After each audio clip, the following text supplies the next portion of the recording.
Son amour. Dimanche dernier, nous avions poursuivi l'analyse de Pierre 1er, paragraphe 6. Et nous étions en train de développer les différentes parties que nous trouvons à l'intérieur de la tempérance. Donc nous avons insisté sur la modération qui est le synonyme de la tempérance. La modération dont les chrétiens doivent faire preuve dans leur conduite. Nous avons mis l'accent sur le comportement particulièrement des jeunes, des divorcés, des anciens de l'Église, qui doivent avoir une conduite exemplaire comme ouvriers de l'Église. Parce que les anciens, ce sont les personnes qui ont la responsabilité de veiller à ce que l'Église marche d'une manière morale devant Dieu. Donc, pour eux autres, ils doivent marcher d'une manière conforme. Donc, ce n'est pas leur comportement qu'ils peuvent asseoir correctement l'autorité morale indispensable à l'exercice de leur tâche d'anciens dans l'Église, de leur tâche d'ouvrier dans l'Église. Donc, la modération est de mise dans tous les aspects de la vie du croyant et particulièrement de l'ouvrier en charge dans l'Église. Donc la modération permet de contrôler sa colère. Vous ne pouvez pas être un croyant et être une personne qui se met en colère facilement. Donc vous devez avoir la maîtrise qui vous permet de contrôler vos émotions. Mais se mettre en colère est quelque chose d'humain. Et la Bible reconnaît la possibilité pour le croyant de se mettre en colère. Mais la Bible exhorte à ce que si un croyant se met en colère, il ne doit pas demeurer, il ne doit pas perdurer dans la situation de colère. Le soleil ne doit pas se coucher sur la colère du croyant. C'est ce que l'apôtre des païens a expliqué en Éphésiens 4, paragraphes 26 et 26. Si vous vous mettez en colère, ne péchez point, que le soleil ne se couche pas sur votre colère et ne donnez pas accès au diable. Demeurer trop longtemps en colère, chers amis, c'est donner accès au diable dans notre vie. Parce que la colère peut se transformer en haine, en action de vengeance. Et ce sont des choses qui vous éloignent de la présence de Dieu. Il faut faire preuve de modération. Mettez-vous en colère, mais arrangez-vous pour que rapidement vous dissipez, vous faites disparaître cette colère de votre vie. Quand on fait preuve de tempérance, on ne se laisse pas prendre au piège du diable. Parce que le diable, de très souvent, va utiliser des gens qui sont proches de nous pour nous amener sur une mauvaise voie. Par exemple, quelqu'un peut venir vous raconter, vous rapporter des histoires à propos d'une personne qui a tenu des propos malveillants à votre sujet. Si vous n'avez pas la modération, vous allez recevoir ce message, vous allez être en colère contre la personne qui a dit, vous allez développer une dent contre cette personne et automatiquement vous êtes séparés de la présence de Dieu. Mais si vous avez la modération, qu'est-ce que vous allez faire? Vous allez avoir un comportement contraire. Vous allez plutôt questionner le rapporteur ou la rapporteuse en lui demandant comment est-ce que vous êtes au courant de cela. C'est la première chose. Deuxième chose, si elle répond, mais c'est la personne qui m'en a parlé personnellement, vous devez lui dire, mais qu'est-ce que vous avez répondu lorsqu'il vous a dit ça? Lorsque la personne vous a dit ça, qu'est-ce que vous avez répondu? Ah, je n'ai rien dit, etc. Il va vous sortir quelque chose. Et vous devez dire, La Bible dit, lorsque quelqu'un fait quelque chose de mal, parce que parler mal de quelqu'un, c'est un péché, c'est de la médisance. Vous, c'est votre frère, c'est votre soeur, vous devez réprimander la personne, vous devez l'exhorter. Et si vous l'exhortez, vous n'avez pas besoin de venir me raconter. Parce que si vous venez me raconter, dans quel but vous le faites? Vous le faites dans le but de me mettre dos à dos avec cette personne. Vous le faites dans le but de m'éloigner de la grâce de Dieu. Donc, vous ne m'aimez pas vraiment. Donc, ce qui arrive, la Bible dit, lorsque quelqu'un fait quelque chose de mal, allez trouver la personne pour l'exhorter. Si elle n'écoute pas, vous prenez avec vous une autre personne pour aller l'exhorter. Si toujours elle ne se conforme pas, vous le mettez en présence de l'Église. Mais vous ne devez pas entendre. Parce que pour pratiquer la médisance, ce qu'on appelle tripotage dans notre langue vernaculaire, il faut toujours être deux. Une bouche qui parle et une oreille attentive qui écoute. Mais n'oubliez pas, l'oreille qui écoute quand vous dites quelque chose à propos de quelqu'un va se transformer en une bouche qui va raconter ce que vous avez dit. Si vous n'avez pas de bonnes choses à dire à propos d'une personne, vous devez fermer votre bouche. Ne dites pas de mal, parce que Dieu punit sévèrement les médisants.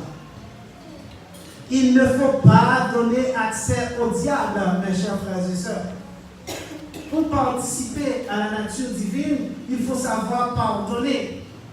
Lorsque quelqu'un vous raconte quelque chose à propos de quelqu'un, vous devez l'exhorter. Lorsqu'on vous raconte que quelqu'un a dit quelque chose à votre sujet, vous devez pardonner. Parce que la rancune, la haine, ce sont des fardeaux trop lourds sur le cœur. Mais le pardon, c'est le seul élément qui puisse nous débarrasser de ce pesant fardeau. Donc nous devons pardonner, tout comme Dieu nous pardonne de tout ce que nous avons fait de mal. L'apôtre des païens, après la tempérance, a parlé de la patience, selon la traduction. Mais lorsque nous regardons le texte original, nous voyons ingratia tel hypomonène. Tel hypomonène, c'est l'accusatif singulier de ré, hypomonène, signifiant la constance, la persévérance. Donc le croyant doit faire preuve de persévérance, de constance. Donc persévérance, c'est pourquoi le traducteur a mis patience, parce que la persévérance requiert la patience. La persévérance dans la doctrine requiert une présence régulière en un seul lieu. Lorsque vous êtes dans l'adoration, vous devez être patient. Vous ne devez pas vous amener et puis quelques minutes plus tard, vous êtes déjà impatient de partir. Chers amis, c'est une obligation pour le croyant d'adorer Dieu le premier jour de la semaine. Lorsque nous regardons Acte 2, 42, nous voyons que l'adoration est constituée d'un ensemble d'éléments. Les premiers chrétiens persévéraient dans l'enseignement des apôtres, dans la communion, dans la fraction du pain, dans les prières. Donc le croyant doit être constant dans tout ce qui concerne l'adoration. Le croyant doit participer dans tout ce qui fait partie de l'adoration.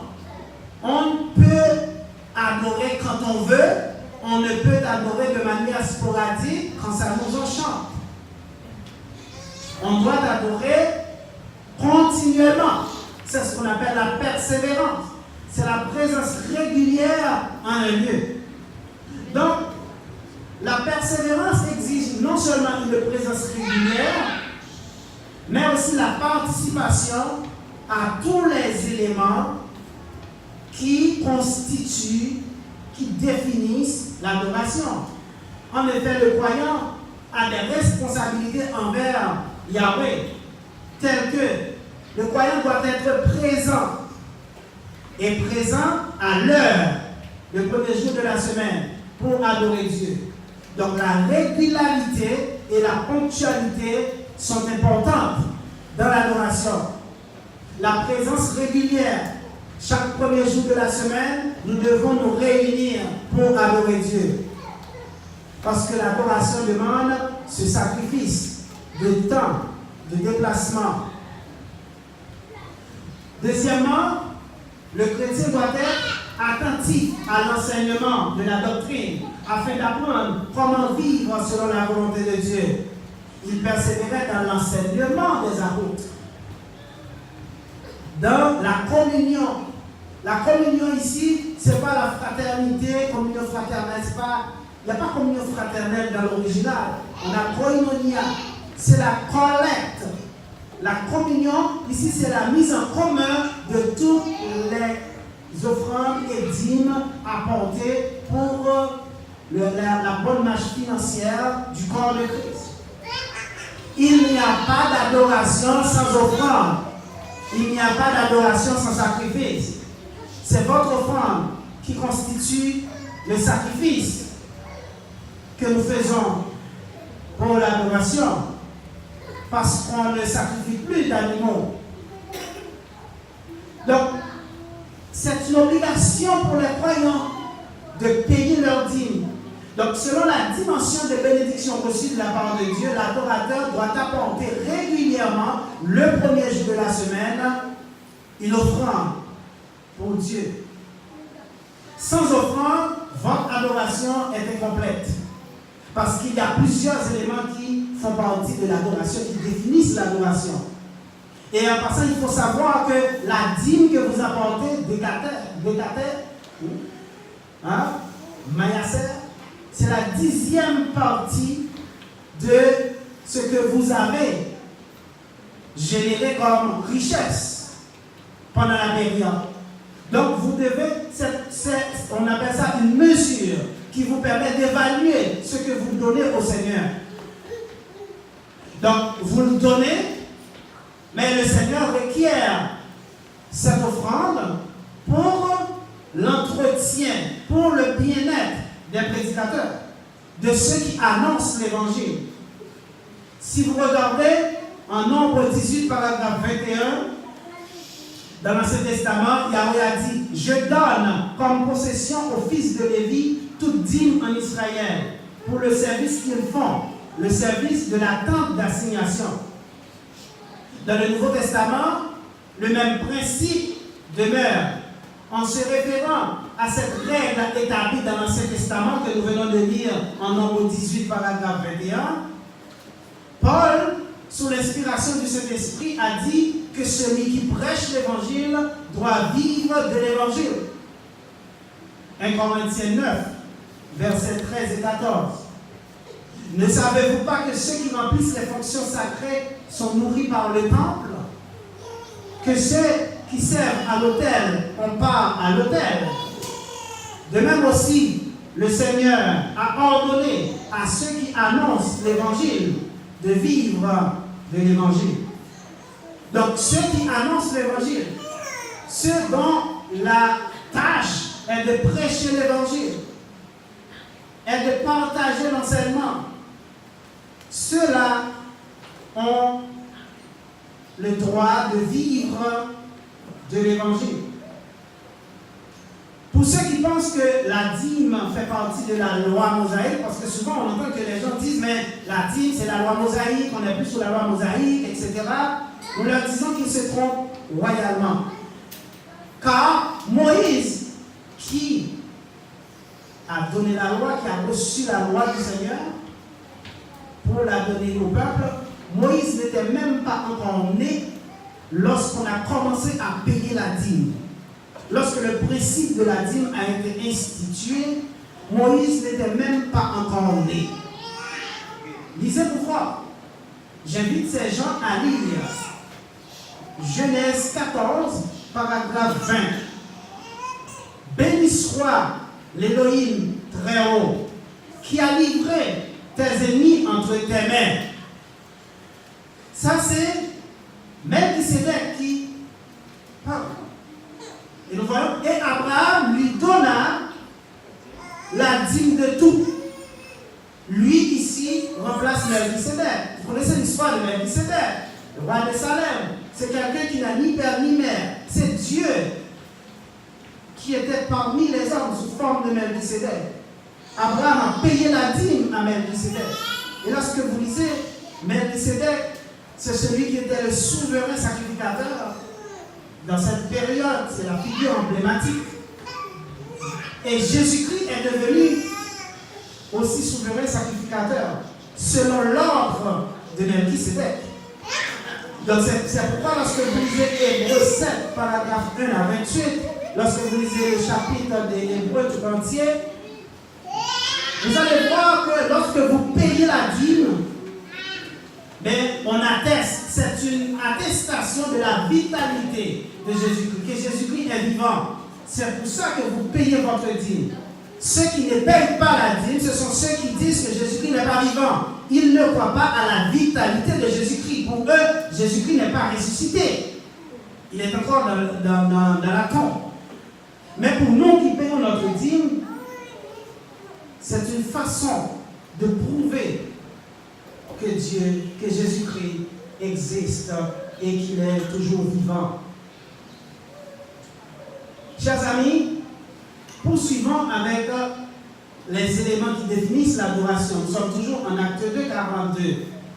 Nous avons mentionné la présence régulière en un lieu, assiduité à l'enseignement, apporter sa dîme, mais il y a aussi la fraction du pain, ou le repas dominical constitué de pain sans levain et de jus de raisin, symbolisant respectivement le corps et le sang de Christ, rappelant sa mort ignominieuse à la croix.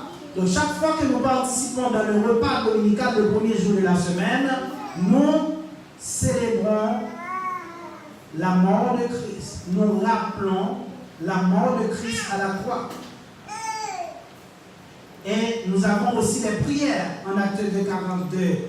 Les prières qui sont une communication directe du croyant avec son Dieu. C'est une communication personnelle. On s'adresse à Dieu pour lui présenter nos remerciements. On s'adresse à Dieu pour lui présenter nos problèmes. On s'adresse à Dieu pour lui demander toutes sortes de directions dans notre vie. Donc pour bien mener le combat de la foi, on ne peut pas gagner ce combat sans la prière. Le manque de prière est l'explication de tous les problèmes que nous vivons dans ce monde. Nous avons des problèmes, nous sommes dans des situations difficiles parce que nous ne prions pas, parce que nous ne prions pas assez. Le manque de prière est un problème grave dans la vie des chrétiens d'aujourd'hui. Trop de distractions dans notre environnement. On se laisse distraire par la télévision, on se laisse distraire par les jeux vidéo, on se laisse distraire par les réseaux sociaux. Le temps qu'on devait prendre pour communiquer avec Dieu, nous le passons sur Facebook, nous le passons sur WhatsApp, nous le passons devant la télévision, dans les jeux vidéo, dans les vidéos, etc. Dans les choses qui n'ont aucune importance valable dans notre vie. Nous gaspillons notre temps et nous disons que nous n'avons pas le temps de prier Dieu. Chers amis, si nous sommes chrétiens, la façon dont nous pouvons continuer à vivre et à combattre dans ce monde, c'est par la prière. La prière, c'est le seul moyen capable de nous aider à surmonter tous les problèmes de cette vie. Et lorsque nous ne prions pas assez, eh bien nous sommes devenus faibles. Et la faiblesse nous emporte par le biais de la plus petite difficulté qui se présente devant nous. On se laisse dérouter du chemin. La prière est importante. L'apôtre a dit en 1 Thessaloniciens 5, paragraphe 16-17, soyez toujours joyeux, priez sans cesse. Il faut toujours avoir un esprit de prière. Ce n'est pas nécessaire de fermer les yeux pour prier. On peut prier dans notre cœur, sans faire de bruit, parce que le Seigneur, dans le secret, il entend, il voit, il sait tout ce qui se passe dans votre cœur. Vous devez communiquer avec lui de manière constante, inlassablement. Soyez toujours joyeux, avoir toujours un esprit de prière, et cela va vous écarter de tout péché dans votre vie. Donc tous ces éléments font partie de la constance, de la persévérance. Donc nous devons les pratiquer. On ne peut pas venir adorer et on refuse d'écouter l'enseignement, on ne donne pas notre dîme, on ne participe pas à la collecte, on refuse de participer au repas dominical, on ne prie pas, on ne chante pas. Eh bien, si vous manquez un seul de ces éléments, eh bien vous venez assister à l'adoration, mais vous ne venez pas adorer Dieu. Il y a une différence entre venir assister à l'adoration et venir adorer Dieu. Les visiteurs viennent assister à l'adoration. Ils ne viennent pas adorer Dieu parce qu'ils ne font pas partie du corps. Mais les croyants doivent adorer Dieu parce que c'est une obligation. Chers amis, à côté de la constance, de la persévérance, l'apôtre a dit la révérence, telle que c'est meilleur. Accusatif singulier de hey, c'est meilleur, la révérence. C'est un profond respect mêlé de crainte que nous manifestons pour Dieu. Donc on fait la révérence seulement devant Dieu. C'est pourquoi nous n'appelons personne sur terre révérend. Parce que le mot révérend, c'est meilleur, révérence, veut dire que nous devons nous agenouiller, nous devons nous courber devant cette personne. Il n'y a qu'un seul révérend, c'est Dieu et Dieu seul. Il faut savoir que Dieu est omniprésent. Donc lorsque nous faisons preuve de révérence pour Dieu, nous devons marcher dans la crainte de Dieu. Nous devons donc savoir que Dieu est partout. Et tout ce que nous faisons doit être guidé par la présence de Dieu dans notre vie. Par l'idée que Dieu est toujours là, il voit tout ce que nous faisons.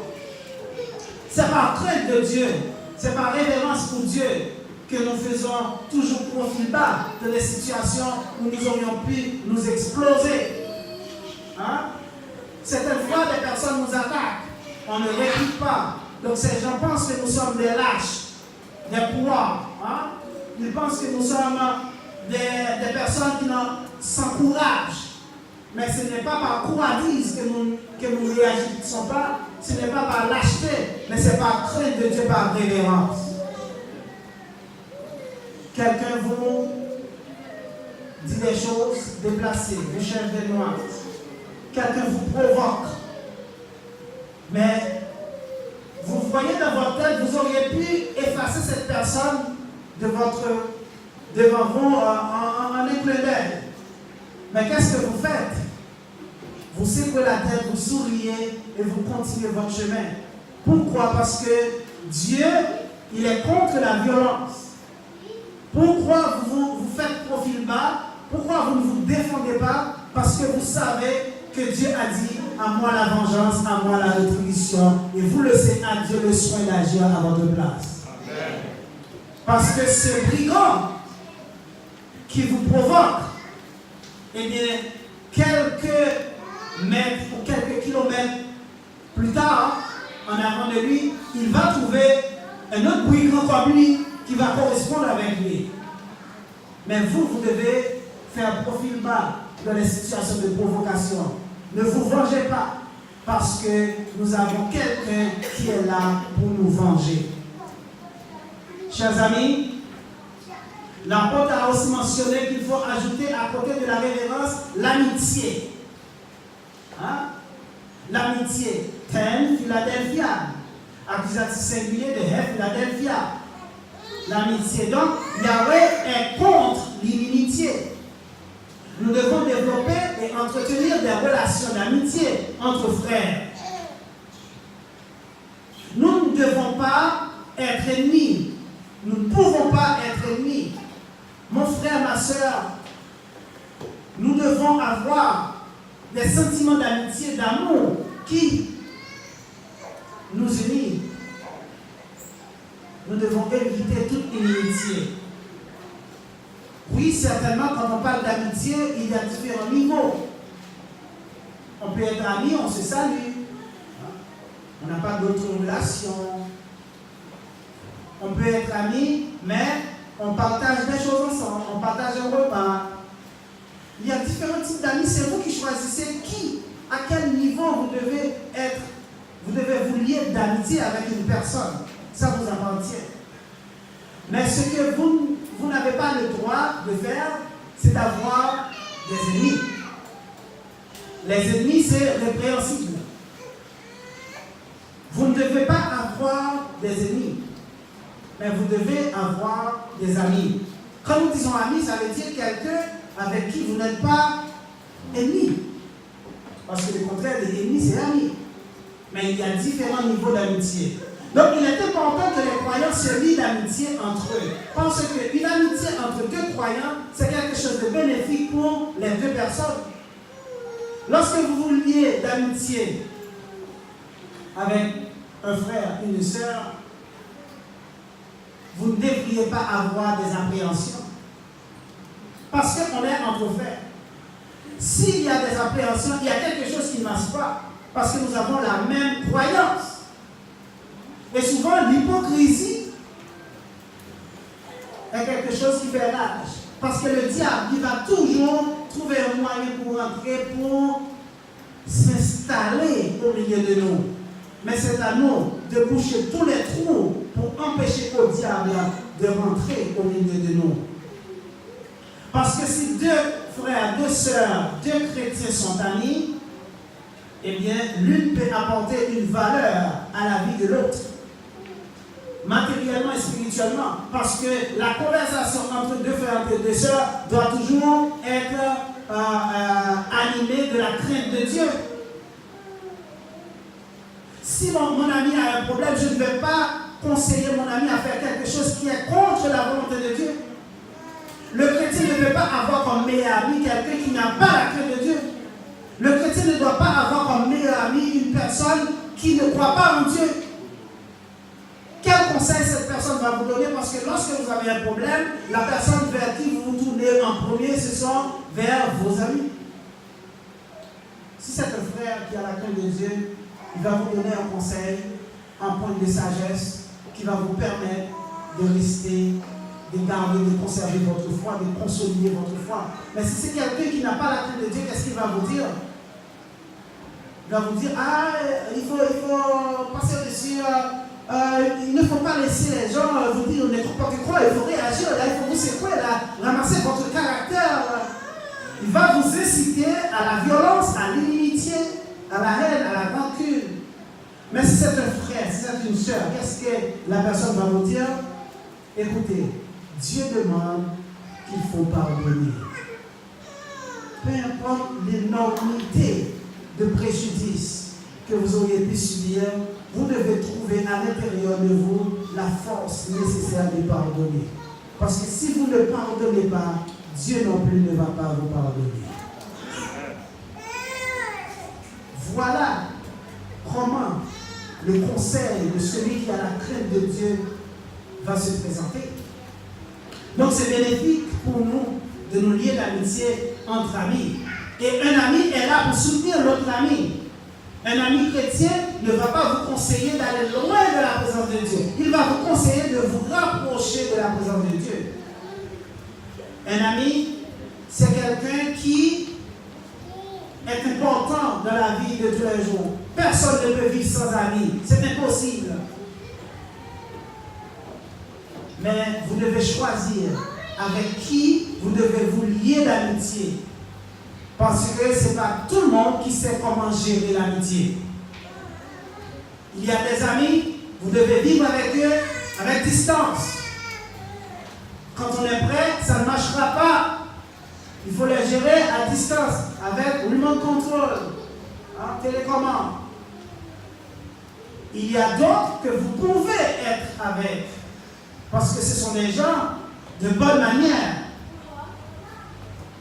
Il faut toujours chercher à préserver l'amitié. Parce qu'un ami manifeste son affection et son attention en tout temps pour son ami. Il vous supporte et agit comme un frère dans les moments difficiles. L'ami, c'est quelqu'un qui reste lorsque tout le monde s'en va. C'est cette personne qui reste à vos côtés lorsque tout le monde vous abandonne. L'ami, c'est cette personne qui croit en vous lorsque tout le monde croit que vous êtes coupable et qui croit à votre innocence. L'ami, c'est cette personne que vous pouvez appeler à n'importe quelle heure de la nuit et qui va répondre à votre appel. L'ami, c'est cette personne qui, lorsque vous êtes dans une situation difficile, est toujours prête à vous aider. L'ami, c'est cette personne qui n'attend rien de vous, mais qui vous donne tout ce qu'il a. L'ami, c'est cette personne qui vous aime et qui veut votre bien. Le premier et le plus grand que nous avons, c'est Dieu. Si nous faisons de Dieu notre premier et le plus grand ami que nous ayons, eh bien tout le reste va être facile. Nous n'allons pas avoir d'appréhension de nous lier d'amitié avec d'autres personnes parce que nous allons développer cette habitude d'amitié sincère avec Dieu qui va se répandre sur les autres personnes de notre environnement. Est-ce que ça veut dire qu'entre amis, tout va toujours bien? Non, pas nécessairement, pas du tout. On peut avoir des moments difficiles, mais il faut pardonner. Il faut toujours trouver un terrain d'entente pour avancer vers le progrès. Chers amis, Proverbe 17, paragraphe 17, Salomon a dit, l'ami aime en tout temps. Dans le malheur, il se montre un frère. L'ami, c'est celui qui vous aime tout le temps. Mais lorsque ça va mal, c'est à ce moment que son amour se décuple, se multiplie à votre avantage. Quelqu'un qui vient vous raconter des choses sur les autres n'est pas votre ami. Parce que cette personne ne vous aime pas. Si cette personne vous aimait, la personne ne viendrait pas vous raconter des choses pour vous mettre dos à dos, pour vous donner des problèmes avec une autre personne. Ce n'est pas un ami, ce n'est pas une amie. Un rapporteur, une rapporteuse n'est pas un ami.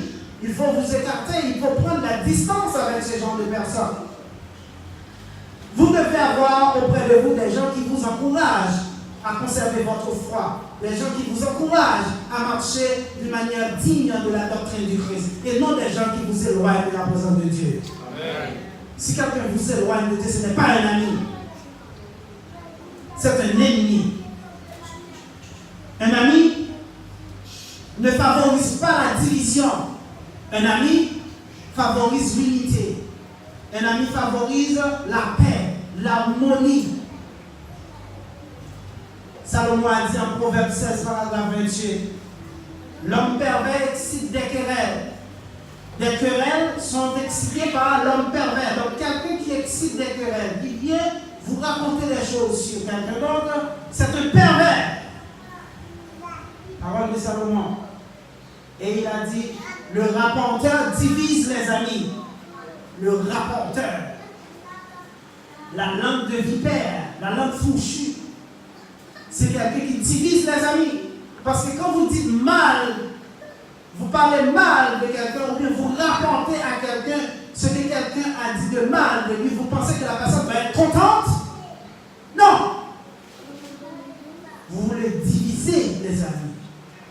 Vous mettez la division et non l'unité et non l'harmonie.